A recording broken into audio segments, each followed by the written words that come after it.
Traders hotline में आप सभी का स्वागत है। मैं हूं सुमित। हफ्ते का पहला कारोबारी सत्र और भारतीय बाजारों में जोरदार तेजी और वो भी रिलायंस के दम पर। डे हाई पर इंडिसेस निफ्टी करीब 96 अंक ऊपर और 19,428 का मौजूदा स्तर देखने को मिल रहा है। और फ्रेश राउंड ऑफ बाइंग जो देखने को मिली है ऑटो में, मेटल में या रिलायंस में, जिसके दम पर इंडिसेस में बढ़िया तेजी है। 91 अंकों का कॉन्ट्रीब्यूशन, 96 अंकों की निफ्टी की तेजी और महज 91 अंकों का कॉन्ट्रीब्यूशन सिर्फ रिलायंस का आप देख रहे हैं। तो इस तरह की एक हैवी वेट पार्टिसिपेशन रिलायंस की तरफ से और 18.5 लाख करोड़ ये रिलायंस की मार्केट कैप पहुंचते हुए आपको दिखाई पड़ रही है। एक अच्छी तेजी बाजार में है। इसके अलावा रिलायंस के अलावा आज बाइंग है ऑटो में, रिलायंस के अलावा बाइंग है आज स्टील मेटल में, जहां पर एक अच्छी खरीदारी आज के सत्र में देखने को मिली। तो 5% के आसपास का अकेला मूव सिर्फ रिलायंस इंडस्ट्रीज में आता हुआ दिखाई पड़ रहा है। आज हम बातचीत करेंगे सर्वेश श्रीवास्तव से, हमारे साथ मौजूद है। लेकिन अगर आपका भी कोई सवाल है तो आप हमारे साथ जुड़ सकते हैं। 7045220000 ये हमारा व्हाट्सएप नंबर है, जिस पे आप हमसे सवाल पूछ सकते हैं और सीधे सर्वेंद्र से मुखातिब हो सकते हैं। उनसे आप सीधी राय जान भी सकते हैं। सर्वेंद्र नमस्कार, स्वागत है कार्यक्रम में। सबसे पहले तो मार्केट्स को लेकर आपका एक व्यू, क्योंकि बाजार में जो तेजी है वो जारी है और आज ड्राइविंग सीट पर रिलायंस खुद बैठ गया है। क्या करना चाहिए मार्केट्स में?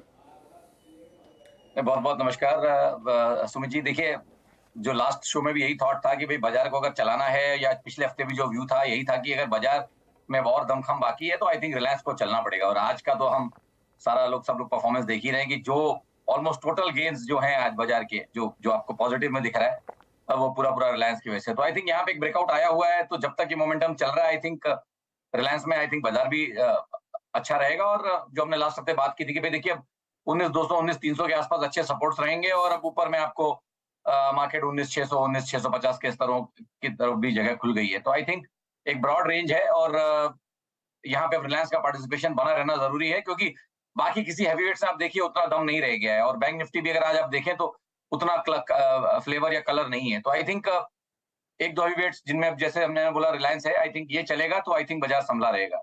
तो नेक्स्ट 3-4 वर्किंग डेज के लिए तो यही रुझान बना के चलें कि 19,200 19,300 के आसपास सपोर्ट्स और ऊपर में 19,600 के आसपास के टारगेट्स निफ्टी के लिए रहेंगे। बैंक निफ्टी में थोड़ा सा अब लगता है कि थकान है, इसलिए बैंक निफ्टी में उतने क्लियर लेवल्स नहीं है ऊपर के। बट निफ्टी में मुझे लगता है कि एटलीस्ट यहाँ से और आपको कम से कम एक 150 से 200 पॉइंट और ऊपर में जगह मिल सकती है। 150 से 200 पॉइंट की और निफ्टी में अपसाइड जो है वो शायद खुलते हुए दिखाई पड़ सकती है। सवाल जवाब का सिलसिला शुरू करते हैं। बातचीत करते हैं हमारे पहले दर्शक से। अभिजीत दत्ता हमारे साथ मौजूद है कोलकाता से बातचीत करने के लिए। दत्ता साहब नमस्कार। नमस्कार सर। नमस्कार दत्ता साहब, सवाल क्या आपका पूछिए। मेरे पास केईआई इंडस्ट्री का 66 शेयर है @1.227 का। मैं लॉन्ग टर्म के लिए होल्ड करना चाहता हूँ। बोल पाएंगे? तो सर्वेंद्र 1427 रुपए के दाम पे खरीदारी है इनकी केईआई इंडस्ट्री में। 66 शेयर हैं, रफली 1,000 रुपए पर शेयर का मुनाफा है और ये लंबी अवधि के लिए उसे होल्ड करना चाहते हैं। क्या करना चाहिए ना?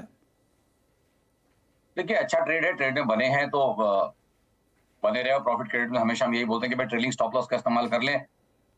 जब तक कोई short to medium term trend reversal नहीं आता है तब तक तो ट्रेड में बने रहें। तो थॉट यही है कि फिलहाल जो मुझे पीछे के स्तर जो अच्छे दिख रहे हैं, जहां पे बढ़िया सपोर्ट्स है और मुझे लगता है कि वायलेट नहीं होंगे, वो स्तर थोड़ा नीचे की तरफ आएंगे क्योंकि स्टॉक इतना चला हुआ है। तो आई थिंक 2100 2050 2100 के आसपास अच्छे सपोर्ट्स आ रहे हैं। उन एरियाज के ऊपर जब तक टिका हुआ है तब तक I think medium to short term trend भी ऊपर में बना रहेगा। तो आई थिंक ट्रेड में बने रहें। तो बने रहने की राय आपको दी गई है, आप होल्ड कर सकते हैं। वैसे भी आपको एक अच्छा मुनाफा यहाँ पर देखने को मिल रहा है। इसके अलावा हमारे साथ ओमकार मौजूद हैं फिरोजाबाद से, उत्तर प्रदेश से बातचीत करने के लिए। ओमकार साहब नमस्कार, सवाल पूछिए। नमस्कार। नमस्कार जी। नमस्कार जी। नमस्कार ओमकार जी। जी मैं ओमकार बात कर रहा हूँ फिरोजाबाद से। हाँ सर, पूछिए अपना सवाल। जी मेरे पास 60 शेयर हैं बीएसई लिमिटेड। किस भाव से? 599 लगभग 600। और ये खरीदारी कब की आपकी ओमकार साहब? ये मैं तभी से ट्रैक कर रहा था जब से ये 440 पे चल रहा था। नहीं, ये एडजस्टमेंट भी हुआ है तो 440 पहले वाला है, 440 अभी वाला? अभी वाला। अच्छा अभी वाला, ओके जी। अभी ये अप्रैल में चल रहा था ना। ओके तो अभी आप और समय दे सकते हैं इसे? बिल्कुल अभी दे सकते हैं। लगभग ये मेरा लॉन्ग टर्म का प्लान है। ओके इसके साथ साथ CTSL भी है। ओके, तो पहले तो सर्वेंद्र बीएसई पे अपनी आप राय दीजिए। 600 शेयर इनके 600 रुपए के दाम पर खरीदारी है, 60 शेयर इनके पास है और करीब 100 रुपए पर शेयर का मुनाफा है। ये लंबी अवधि के लिए होल्ड कर रहे हैं, क्या करना चाहिए ना? देखिए करंट ट्रेंड में थोड़ा लेट है, मेरे हिसाब से काफी चल गया था स्टॉक, तो थोड़ा तो ओवरबॉट है। तो आई थिंक यहाँ पे इनको भी मैं वही राय दूंगा कि अगर खड़े रहना चाहते हैं तो ट्रेलिंग स्टॉप लॉस का जरूर इस्तेमाल करें। और जो पिछला क्लस्टर मुझे यहाँ पे दिखता है वो तकरीबन 660 670 के पास है, तो आई थिंक 660 670 के अच्छे सपोर्ट्स हैं। जब तक वो बने हैं तब तक ट्रेड में बने रहें। किसी कारणवश अगर 660 के नीचे जाके बंद करता है तो I think definitely short to medium term weak होगा ट्रेंड। उस समय जरूर मेरे हिसाब से थोड़ा सा इनको मुनाफा बांध लेना चाहिए और दोबारा री एंट्री की कोशिश करनी चाहिए। तो 659 के स्टॉप लॉस से बने रहें क्लोजिंग बेसिस। 659 का एक स्टॉप लॉस और बने रहें क्लोजिंग बेसिस पर, उसके हिसाब से आप कॉल लीजिएगा। अहमदाबाद चलते हैं, यज्ञेश खत्री साहब मौजूद है हमारे साथ बातचीत करने के लिए, गुजरात अहमदाबाद से। खत्री साहब नमस्कार, सवाल पूछिए। नमस्ते सर। नमस्ते सर, मेरा सवाल है इंडियन ऑयल कॉर्पोरेशन के लिए। ओके और मेरे पास 1475 शेयर 86 रुपीज की लैंडिंग है मेरी। ओके, और कितना समय आप इसे और दे सकते हैं? मैं अभी 1 साल से तो होल्ड करा हूँ, इसमें मेरे को बोनस शेयर भी मिले थे, इसमें स्लिप एक बार हुआ था। ओके ओके, हाँ वो बोनस शेयर भी आपको अलॉटेड है। ओके, और डिविडेंड अलग मिला होगा, राइट? क्या सर? डिविडेंड अलग आया होगा उसके साथ साथ जो हाँ, बेहतर साइड पे है। डिविडेंड भी आता है 1500 रुपये 2000 रुपये से अप्रोक्सली आता है। चलिए, तो आपकी कॉस्ट और नीचे आ गई होगी ना यज्ञेश जी फिर? यस सर, वो कॉस्ट होम गिनिए तो 65-70 होता है, पर अभी वो बोनस में वो गिनता नहीं हूँ इसलिए। ओके, तो सर्वेंद्र बोनस और डिविडेंड को नहीं गिनते, लेकिन उसके बावजूद 86 रुपए पर शेयर के आसपास ही कॉस्ट है। वैसे कॉस्ट इसकी 60-65 रुपए कहीं बैठ रही होगी, तो 1475 शेयर है इनके पास। क्या करना चाहिए इन्हें? नहीं, आई थिंक अभी तो सेक्टर ने अच्छा मोमेंटम पकड़ा है। अगर आप इसको देखें तो उसने अपने 21-22 के हाईज अभी जाके निकाले हैं, जहां मार्केट ऑलरेडी निकाल चुका था। तो आई थिंक मेरे ख्याल से ट्रेड में बने रहे हैं, और वैसे भी इनकी कॉस्टिंग अब बहुत नीचे है। टाइम वाइज इन्होंने काफी डिविडेंड्स भी खाए हैं और इनको बोनस भी मिला है, तो आई थिंक ट्रेड में बने रहे हैं। और आई थिंक यहाँ पे भी अगर चाहें तो डेफिनेटली ट्रेलिंग स्टॉप लॉस का इस्तेमाल करें। और मेरा मानना है कि लेवल्स जो मुझे दिख रहे हैं क्लियर, वो 88 के आसपास हैं, तो 88 के नीचे एक स्टॉप लॉस रखें और आई थिंक ट्रेड में बने रहें। तो बने रहे 88 के आसपास या 88 के नीचे का एक स्टॉप लॉस रख के अपनी पोजीशंस के अंदर आप होल्ड कर सकते हैं। इसके अलावा अब कुछ सवाल सोशल मीडिया के जरिए हैं। बिरेश्वर पॉल साहब का सवाल है, इनके पास रिलायंस की कॉल है 2640 की, 52 रुपए के दाम पे इन्होंने खरीदारी की थी, 110 आ चुकी है। क्या ये होल्ड कर सकते हैं इसे? क्या करें इस पे सर्वेंद्र? देखिए ऑप्शंस में आई थिंक जैसे मैंने बोला, ऑप्शंस में थोड़ा मामला ट्रिकी हो जाता है, बट फिलहाल मोमेंटम में है आई थिंक, तो बिल्कुल मेरे ख्याल से बने रहें, ट्रेड में बने रहें और थोड़ा प्रॉफिट में स्टॉप लॉस ट्रेल कर लें। और मेरे ख्याल से ट्रेड में बने रहें। जैसे मैंने बोला, अभी अगर मोमेंटम है 3-4 दिन और, तो और ऊपर के भाव भी यहाँ पे आ सकते हैं। विशाल सक्सेना साहब पूछ रहे हैं, इनके पास हैप्पीएस्ट माइंड के 205 शेयर हैं 1105 रुपए के दाम पर, ये और एवरेज करने के इच्छुक हैं, क्या यहाँ पे एवरेज कर लें? नहीं, देखिए एवरेज करने तो मैं नहीं इनको बोलूंगा, अभी तो फिलहाल एकदम जहां इन्होंने लिया है उसके आसपास ही है आई थिंक, बट ट्रेड में बने रहे। फिलहाल शॉर्ट टर्म ट्रेंड तो अच्छा चल रहा है, लॉन्गर टर्म ट्रेंड अभी भी क्वेश्चन में है कि भाई क्लियरली रिवर्स हो गया कि नहीं। स्टॉक ने वैसे तो अपने लंबे अवधि के एवरेज को क्रॉस किया है, बट आई थिंक वॉल्यूम्स क्योंकि कम होते हैं, इसलिए आपको थोड़ा सा यहाँ पे कंफर्मेशन के लिए वेट करना पड़ेगा। But short to medium term trend में अच्छा एक रुझान है, तो आई थिंक ट्रेड में बने रहे। ऐड ना करें, ऐड करने के लिए तो लेवल्स अभी मेरे हिसाब से सही नहीं है, तो ट्रेड में बने रहे। ओके, मनीष जी का एक सवाल है, इनके पास शेयर पर 19,250 की पुट है 26 रुपए के दाम पर, क्या करना चाहिए इन्हें? सर्वेंद्र, 19,250 की पुट, 200-250 रुपए तो स्पॉट में ऑलरेडी ऊपर है इनकी खरीदारी से, इन्होंने एक्सपायरी के लिए लिया है, क्या करना चाहिए? देखिए ट्रेड में बने रहे। लेवल्स तो मैंने वही बोला, इमीडिएट बेसिस पे लेवल्स जो सपोर्ट के रहेंगे उनके कॉस्ट के आसपास ही आ रहे हैं, तो आई थिंक कॉस्ट के आसपास ही स्टॉप लॉस। निफ्टी स्पॉट का एक लेवल ध्यान रखें कि भाई मेरा ये 19,250 का मेरा कॉस्ट है, तो कॉस्ट के आसपास ही बने रहे मेरे हिसाब से। ओके, इसके अलावा एक सवाल अभिषेक दास साहब ने पूछा, इनके पास गुजरात फ्लूरो के शेयर हैं 3,000 रुपए के दाम पर, ये एवरेज करना चाहते हैं, क्या करें यहाँ पर? इसके आई थिंक इसके चार्ट्स में पुल नहीं कर पा रहा हूँ। ओके, और एसआरएफ पे अगर आप कोई टिप्पणी कर पाए, 2240 रुपए के दाम पे खरीदारी है। देखिए एसआरएफ में तो मेरे हिसाब से एक बड़ी रेंज है, और वो रेंज के लोअर एंड तक ये जाता ही है, और लास्ट 2-2.5 साल से रेंज चल रही, तो 2000 से लेके तकरीबन आप देखिए ऊपर में 2700 तक के यहाँ पे लेवल्स बनते हैं। तो आई थिंक फिलहाल जिस तरह से चला है आई थिंक थोड़ा फिसल रहा है, वीक है मोमेंटम भी। आई थिंक नीचे में 2000 के सपोर्ट्स हैं, जब तक मेंटेन करके रखता है तब तक तो ठीक है, बट किसी कारणवश वो टूटते हैं तो आई थिंक और बड़ी गिरावट और वीकनेस यहाँ पे आ सकती है। तो फिलहाल तो अपनी रेंज के लोअर एंड पे तो मैं बोलूंगा कि अगर इनका दायरा लंबा है, अवधि लंबी है, तो आई थिंक अब इतनी देर से खड़े हैं तो खड़े रहे। आई थिंक यहाँ से तो नया ट्रेड नहीं बनता। सो आई थिंक 2000 का लेवल पे ध्यान रखें, उसके नीचे जाएगा तो और वीकनेस आएगी, तो वहां पे रिव्यू करना ही पड़ेगा। नहीं तो उछालों में मुझे लगता है 2500-2600 के आसपास थोड़ा मुनाफा बांधेंगे तो भी अच्छा रहेगा। ओके। निधि जी का एक सवाल आया है, इनके पास 311 शेयर हैं ओरिएंट इलेक्ट्रिक के, 264 रुपए के दाम पर इनकी खरीदारी है। क्या करना चाहिए इसमें? देखिए काफी बड़ा multi month multi quarter correction यहाँ कंप्लीट लग रहा है मुझे फिलहाल। फर्स्ट साइंस ऑफ जिसको बोलते हैं स्ट्रेंथ या फर्स्ट साइंस ऑफ लाइफ, एक जिंदा होने की इसमें एक उम्मीद जग रही है कि हाँ भाई ये वापस से अब खड़ा होएगा। आई थिंक इसने पिछला अपने इंपॉर्टेंट लेवल्स 250 के आसपास के निकाल लिए हैं।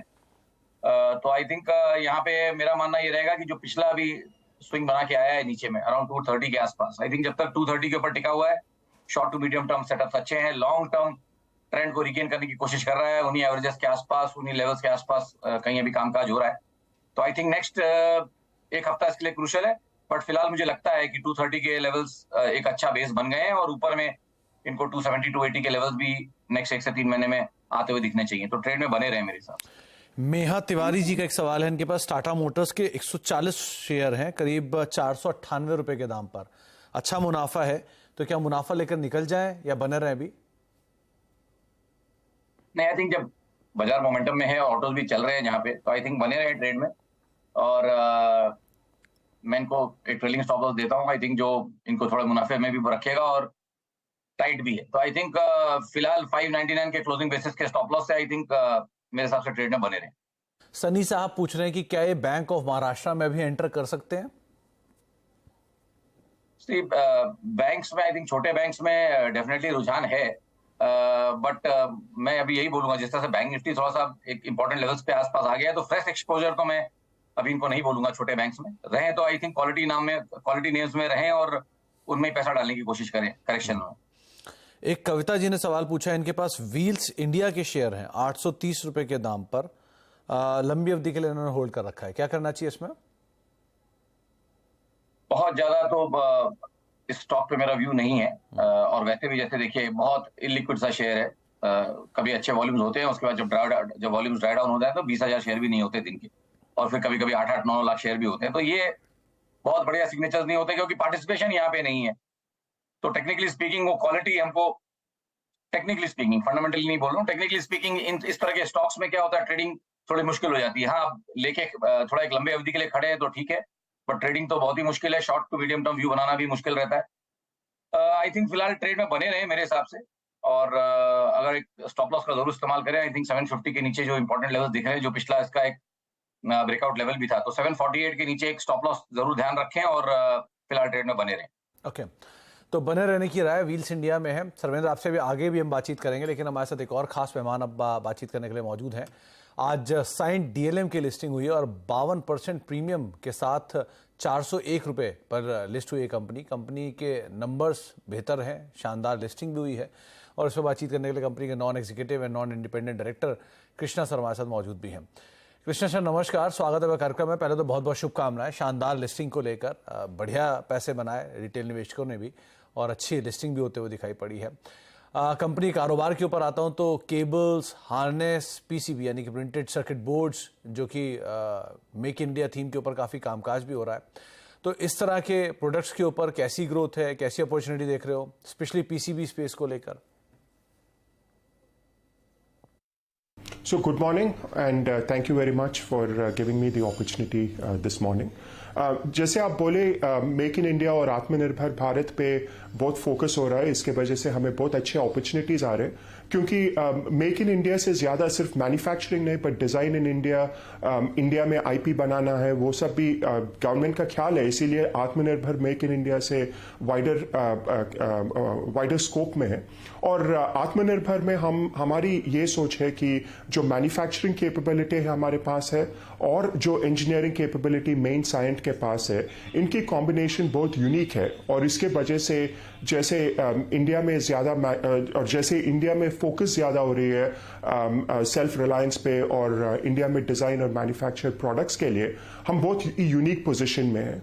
हमारी ये सोच है कि जो इंडस्ट्री एवरेज तो है, ये इंडस्ट्री से एक्सपेक्टेशन ये है कि ग्रोथ 30% रहेगी साल और साल, और हमारी ये सोच है कि हम उससे थोड़ा ज़्यादा ही रहेंगे और इसके लिए हमारे पास बैकलॉग है, इसके लिए पाइपलाइन है, इसीलिए हम बहुत कॉन्फिडेंट है बिजनेस में और कि हम ये 3-4 सेक्टर जो है जिस पे हमारी फोकस है, एरोस्पेस, डिफेंस, मेडिकल, इंडस्ट्रियल, और इसमें भी आत्मनिर्भर का बहुत फोकस है, तो इन दोनों वजह के हम कॉन्फिडेंट है कि हमारी ग्रोथ अच्छी रहेगी।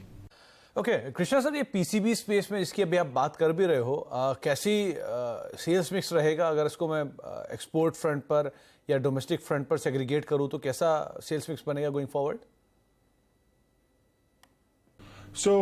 अभी तो करीबन 60-40 मिक्स है, 60 एक्सपोर्ट 40 डोमेस्टिक।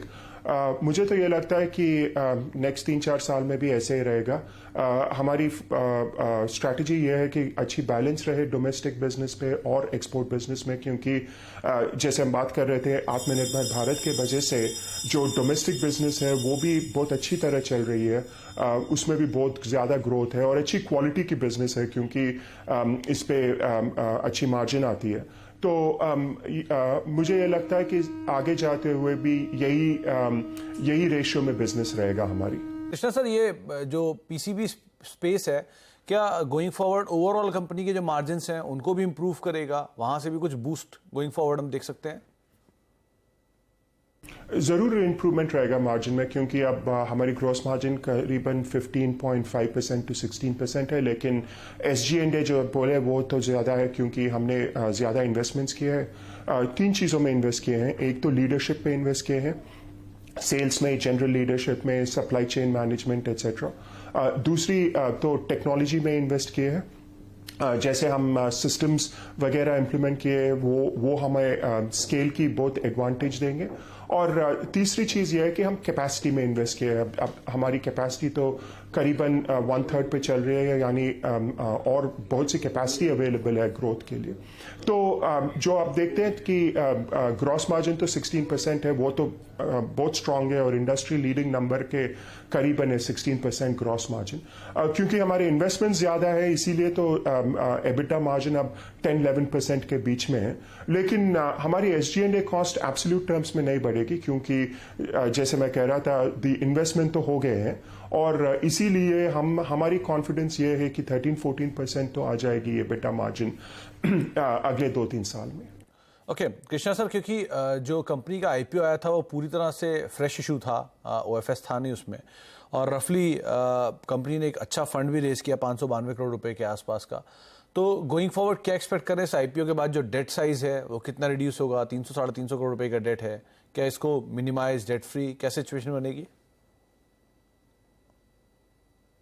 तो डेट तो हाफ डेट पे आउट करेंगे, एक्सटर्नल डेट जो भी है हम करीबन 175 करोड़ कुछ है, 175-200 करोड़ उसको हम पे बैक करेंगे IPO प्रोसीड से। थोड़ी बहुत साइंट डेट भी है, करीबन 250 करोड़ है शायद साइंट की 150 करोड़ है साइंट की डेट, वो डेट बुक्स पे रहेगी। तो हमारी डेट इक्विटी रेशियो, मुझे एग्जैक्ट नंबर तो याद नहीं है, लेकिन डेट इक्विटी रेशियो ये पे बैक के बाद बहुत कंफर्टेबल रहेगी और नॉट जस्ट कंफर्टेबल बट हमें और इन्वेस्टमेंट करने की मौका भी मिलेगी क्योंकि हम ग्रोथ पे बहुत फोकस कर रहे हैं और ग्रोथ के लिए थोड़ी बहुत और इन्वेस्टमेंट करनी पड़ेगी कैपेबिलिटी और स्किल्स में, और उसके लिए भी हमें थोड़ा रूम मिलेगा इन्वेस्टमेंट्स करने के लिए। तो कृष्णा सर, क्योंकि IPO का कुछ हिस्सा जो है आपने पहले से ही ईयर मार्क कर रखा है एक फर्दर एक्विजिशन को लेकर भी, तो क्या कोई शॉर्टलिस्टेड कैंडिडेट, कोई टारगेट्स, कोई स्पेसिफिक सेगमेंट जिसको आप ईयर मार्क कर रहे हो, जिसके ऊपर एक्विजिशन आप प्लान आउट कर रहे हो? हमें अभी स्पेसिफिक टारगेट तो नहीं है, इसीलिए हम प्रॉस्पेक्टस में सिर्फ जनरली मेंशन किए हैं और सिर्फ थोड़ा ही प्रोसीड्स एक्विजिशन के लिए इयरमार्क किए हैं। हमारी ये सोच है कि जो कैपेसिटी है तो हमारे पास अच्छी कैपेसिटी है, जो मैं बोल रहा था कि यूटिलाइजेशन तो सिर्फ अभी भी 1/3 है, लेकिन थोड़ी कैपेबिलिटीज की जरूरत है, स्पेशली जो मैन्युफैक्चरिंग है अब जैसे ज्यादा ग्लोबलाइज्ड हो गई, अब थोड़ा लोकलाइज भी हो रहे हैं, तो हमारे कस्टमर्स के पास फाइनल असेंबली, फाइनल मैन्युफैक्चरिंग रहने की जरूरत है। तो हमारी जो टारगेट है, हम यही इस सोच में देख रहे हैं कि कस्टमर्स के पास कैसे जाए, कस्टमर्स के पास मैन्युफैक्चरिंग कैसे किए, और इसीलिए हम मैन्युफैक्चरिंग और इसीलिए हम एक्विजिशंस की हंट में है। अभी सेक्टर तो हम 4 सेक्टर डिफाइन किए हैं, जो है एरोस्पेस, डिफेंस, इंडस्ट्रियल और मेडिकल, और इन्हीं चारों सेक्टर में रहेगी। Most likely final assembly box build में रहेगी, क्योंकि वो स्किल जो है कस्टमर के बाजू रहने की जरूरत है। और दूसरी ये है कि प्रोटोटाइपिंग में, क्योंकि प्रोटोटाइप्स तो क्विक टर्न अराउंड कैपेबिलिटीज की जरूरत है, और वो भी कस्टमर के पास रहने की जरूरत है। चलिए, बहुत बहुत शुक्रिया कृष्ण सर हमारे साथ मौजूद रहने के लिए, और एक बार फिर से आपको बहुत बहुत शुभकामनाएं शानदार लिस्टिंग के लिए और बढ़िया पैसा निवेशकों का बनाने के लिए। लौटते हैं एक बार के ये साइन डीएलएम का आईपीओ आपकी स्क्रीन पर बढ़िया तेजी के साथ 55% प्रीमियम के साथ कामकाज कर रहे हैं एनएससी और बीएससी दोनों के ऊपर भी। एक कुछ सवाल और शामिल कर लेते हैं। एक सवाल आया है शुभ साहब का, उन्होंने सवाल पूछा है कि ये रिलायंस के मौजूदा स्तरों पर क्या एंट्री करनी चाहिए? क्या कहते सर्वेंद्र, इतनी बढ़िया तेजी, 5% की तेजी, नया साल का हाई, क्या करें रिलायंस में? नहीं, देखिए इन लेवल से तो अभी काफी ओवरबॉट हो गया है। आई थिंक थोड़ा लेट हो गया। अभी हम लास्ट शो में भी हम यही डिस्कस कर रहे थे कि अगर बाजार चलेगा तो रिलायंस की वजह से ही चलेगा। तो आई थिंक यहाँ तो थोड़ा ओवरबॉट है, बट अगर शॉर्ट टर्म प्योरली अगर करना है तो मे बी कोई अगर गिरावट आती है 2700 की तरफ, तो आई थिंक उस समय 2680 के लेवल्स को ध्यान रखते हुए, सपोर्ट्स को ध्यान रखते हुए अगर उस समय खरीदारी करनी है तो कर सकते हैं।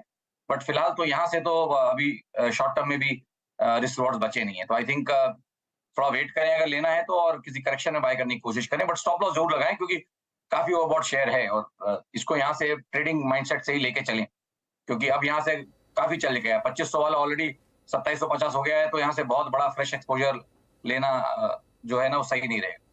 एक सुंदर साहब ने सवाल पूछा है, इनके पास अल्ट्राटेक के शेयर हैं, अल्ट्राटेक की कॉल है, इनफैक्ट 8500 की कॉल है, 164 रुपए के दाम पर इन्होंने खरीदारी की है इस अल्ट्राटेक की कॉल में, 8400 अभी चल रहा है, क्या करें?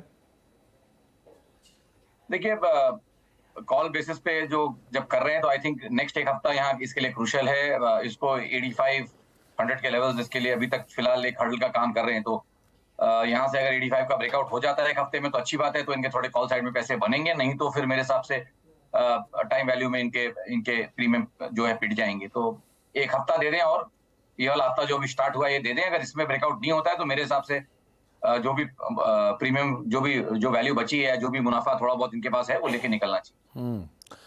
चलिए, बहुत बहुत शुक्रिया सर्वेंद्र हमारे साथ मौजूद रहने के लिए और सभी दर्शकों के सवालों के जवाब देने के लिए, बाजार पर अपनी रणनीति हमारे सामने रखने के लिए। तो मार्केट्स में बाइंग का मेजर थ्रस्ट जो है वो रिलायंस इंडस्ट्रीज तरफ से है। नए साल के ऊपरी स्तरों पर 18.5 लाख करोड़ के पार मार्केट कैप अब रिलायंस की पहुंच चुकी है। इसी के साथ अब ट्रेडर्स हॉटलाइन को समेटेंगे, एक ब्रेक का वक्त है और ब्रेक के उस पार